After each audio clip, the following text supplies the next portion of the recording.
विकास। महायुती सरकारने नियोजन न केल्यामुळे यंदा मुंबईसह महाराष्ट्राच्या विविध भागांमध्ये भीषण पाणी टंचाई जाणवू शकते अशी भीती शिवसेना उद्धव बाळासाहेब ठाकरे गटाचे नेते आणि माजी खासदार विनायक राऊत यांनी व्यक्त केली आहे।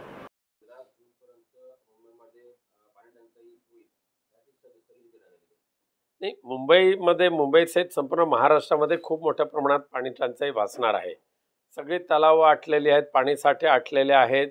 पुरेशा प्रमाणात पाऊस होऊन सुद्धा धरणामध्ये योग्य तो पाणी साठा होऊ शकला नाही की झालेल्या साठ्याचं पाणी वाटप नियोजन चांगल्या पद्धतीने या महाराष्ट्र सरकारने न केल्यामुळे यावर्षी संपूर्ण महाराष्ट्रातला आपल्या पाणी पुरवठ्याची खूप मोठी समस्या सहन करावी लागणार आहे। मुंबईमध्ये सुदैवाने मुंबई महापालिकेमध्ये शिवसेना उद्धव बाळासाहेब ठाकरे पक्षाचं राज्य असताना मुंबई महापालिकेने स्वतःचं तलाव उभं केलेलं आहे। ब्रिटिशांची तलाव तर आहेत, पण मुंबई महापालिकेने स्वतःचं तलाव आहे। मुंबई महापालिकेचं स्वतःचं विद्युत निर्माण केंद्र आहे आणि त्यामुळे कोणत्याही परिस्थितीमध्ये मुंबईमध्ये जरी पाणी पुरवठा कमी पडला तरी तो भरून काढण्याची सक्षमता मुंबई महापालिकेकडे आहे हे यापूर्वी सिद्ध करून दाखवलेलं आहे। त्याचाच एक भाग म्हणून विहीर मालक जे आहेत किंवा बोरवेल आहेत त्यांचा पाण्याचा काळाबाजार होऊ नये म्हणून त्यांच्यावर नियंत्रण आणणं हे योग्य आहे। रत्नागिरी जिल्ह्यात प्रीपेड मीटर आम्ही आणू देणार नाही आणि बसवूही देणार नाही असा इशारा माजी खासदार विनायक राऊत यांनी रत्नागिरी येथे पत्रकारांशी बोलताना दिला। सुधीर साळवे हे आमचे रत्नागिरीचे सुपुत्र आहेत आणि आम्हाला अभिमान आहे की त्यांची आता शिवसेना सचिव पदावर नियुक्ती झालेली आहे। आजच वर्तमानपत्रात आलेलं आहे। त्यामुळे मुंबई सहित कोकणामध्ये सुद्धा किंवा रत्नागिरी जिल्ह्यामध्ये सुधीर साळवेंचं खूप सहकार्य होईल असं मला खात्री आहे।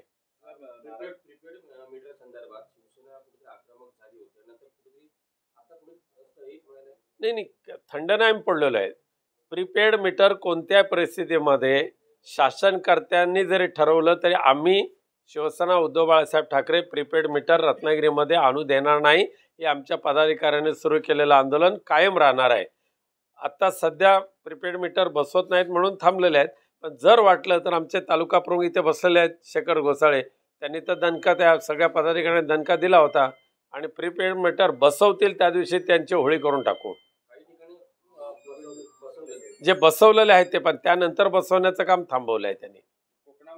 उदय बने यांनी सक्रिय व्हावं असे मत माजी खासदार विनायक राऊत यांनी व्यक्त केले आणि मुख्यमंत्री देवेंद्र फडणवीस यांनी बेताल वक्तव्य करणाऱ्या कृषी मंत्री माणिकराव कोकाटे यांचा राजीनामा घ्यावा अशी मागणीही विनायक राऊत यांनी रत्नागिरी येथे पत्रकारांजवळ बोलताना केली आहे। उदय बनेंनी सक्रिय व्हावं ही आमच्या सर्वांचीच इच्छा आहे।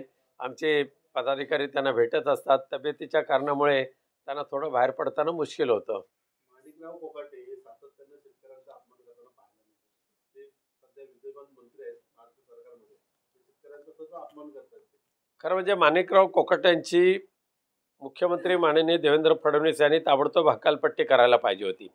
माणिकराव कोकाटेंनी ज्या पद्धतीने शेतकऱ्यांची चेष्टा केली, निर्भत्सना केली, अशा पद्धतीची चेष्टा आणि शेतकऱ्यांची निर्भत्सना यापूर्वी कोणत्याही मंत्र्यांनी केलेली नाही। त्यामुळे शेतकरी किंवा म्हणजे निवडणुकीच्या वेळेला ज्या पद्धतीने मतं विकत घेतली त्यानंतर ह्या सगळ्यांची मस्ती एवढी वाढलेली आहे की सगळ्यांची ते एक किंमत करेन असे झालेले आहे। त्यामुळे शेतकऱ्यांना अशा पद्धतीने शेतकऱ्यांची चेष्टा करणाऱ्या माणिकराव कोकाटेंसारखे मंत्री महाराष्ट्राच्या मंत्रिमंडळामध्ये असणं ते महाराष्ट्राचं दुर्दैव आहे।